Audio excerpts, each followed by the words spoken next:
ಏನಾಯ್ತು ಸ್ವಾಮಿ? ನಾನು ಕೇಳ್ತೇನೆ. ಏನು ಲೋಕ ಕೇಳುವಂತ ಮಾತನ್ನು ನಾನು ಇವತ್ತೇ ಕೇಳ್ತೇನೆ. ಏನು ಅದು? ಗೌರವನನ್ನ ಗೌರವನ ತೊಡೆಯನ್ನ ಮುರಿಯುತ್ತೇನೆ, ಇದು ನಿಮ್ಮ ಪ್ರತಿಜ್ಞೆ. ಅವನ ಅನುಜನಾದಂತಹ ದುಶಾಸನನ ಪೂರವನ್ನ ಬಗೆದು ಕರುಳನ್ನ ತೆಗೆದು ಈ ದ್ರೌಪದಿಗೆ ಮಾಲೆಯಾಗಿ ಕಟ್ಟುತ್ತೇನೆ, ಹೂವಾಗಿ ಕಟ್ಟುತ್ತೇನೆ ಅಂತ ಹೇಳಿದವರು, ಅವನ ದಂತವನ್ನ ಪುಡಿ ಮಾಡುತ್ತೇನೆ ಅಂತ ಕೂಗಾಡಿದವರು ನೀವು. ಎಲ್ಲಿ ಹೋಯ್ತು ನಿಮ್ಮ ಪ್ರತಿಜ್ಞೆ?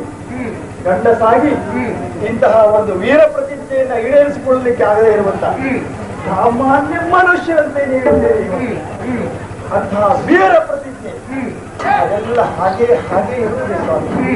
ಅದನ್ನು ಈಡೇರಿಸುವವರು ಯಾರು? ಈಡೇರಿಸುವವರು ಯಾರು? ನೀವು ಈಡೇರಿಸಿಕೊಳ್ಳದೆ ಹೋದರೆ